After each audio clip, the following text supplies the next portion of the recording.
What's up?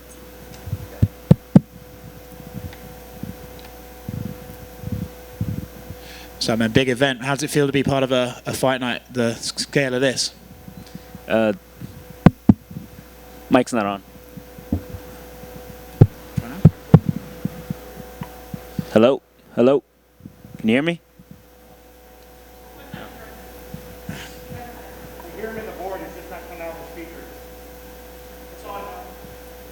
Hello? There we go. There we go. Take Sorry. two. Yeah. Can you ask the question again? Big fight night. What does it feel like to be on an event the scale of this?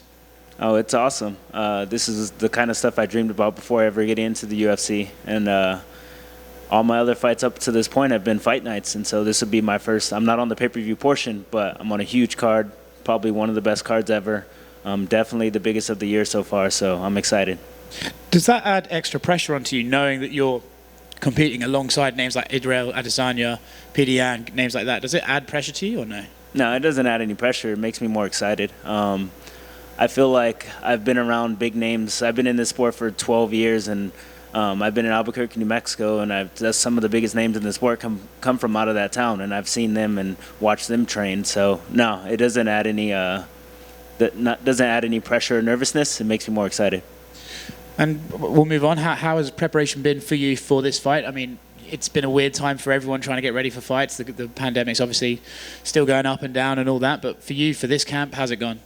Well, this fight initially was supposed to be in January 16th, but I got COVID, so that was a bummer. I'm 100% now. It's been a good 9 week training camp, and I'm ready to fight. Honestly, it's been 6 months since my last fight. I usually don't like to take that long in between fights, so I'm ready to go. How was the COVID experience for you? I had mild symptoms. It was only rough for about 2 or 3 days. The most annoying part is I had a headache that didn't go away for like 2 or 3 weeks, and I lost my smell for like 6 weeks. But other than that, I'd say I had mild symptoms. You find a guy, Tim Elliott. So he's been around this sport for a long time. He's something of a legend, really. You said you don't feel the pressure of fighting alongside names like Israel and stuff like that, but do you feel pressure fighting guys like Tim? No. I've been watching Tim for a long time, since before The Ultimate Fighter. And you kind of know what to expect when you're going to fight Tim. He's a tough out for everyone he fights. You know he's going to be in your face. You know he's going to be shooting takedowns. You know he's going to have awkward, weird, ugly stand-up.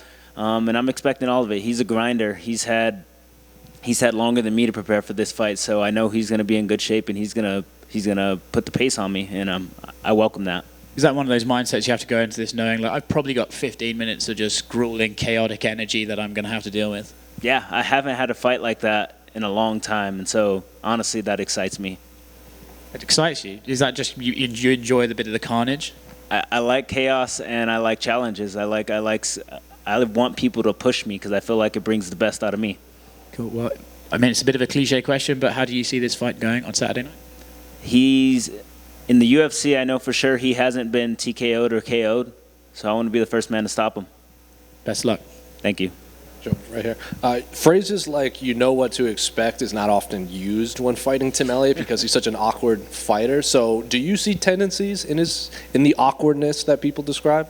Yeah, I definitely see tendencies, and by what I mean by I know what to expect is that his game plan usually in the past 10 years that he's fought is usually to stay in your face. It's usually to mix in a bunch of takedowns. It's usually to have really ugly striking and crazy grappling exchanges. I'm expecting all of that.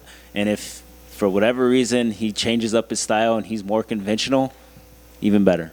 And then you mentioned you were a fan of Tim Elliott even before he was on The Ultimate Fighter. We've seen fighters, well, we've heard fighters like when Max Holloway fought Frankie, he said he watched him for so long that he knew what was coming before Frankie was even going to throw it in there. Are you expecting a similar kind of feeling in there when you actually do square off with him?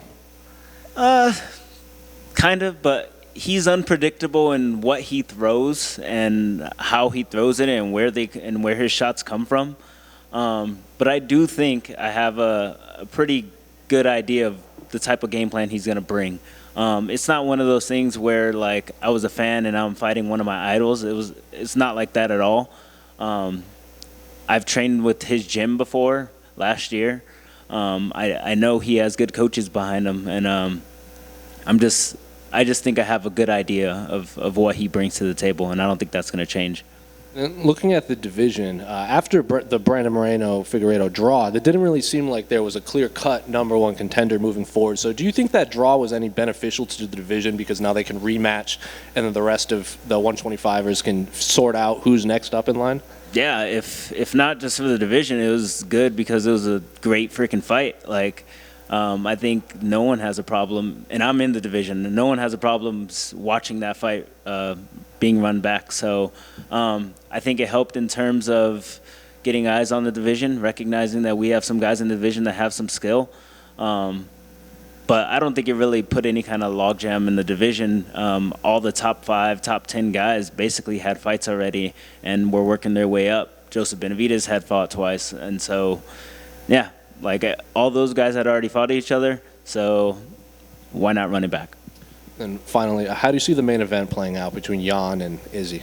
So I'm a big Izzy fan, and I know Jan's going to have some size on him and has some power, and I think it is going to be a tough test for Izzy, but I think Izzy is going to be too technical for him. And, I mean, if it only takes one shot from Jan, but if he doesn't land that one big shot, I feel like Izzy beats him by technique.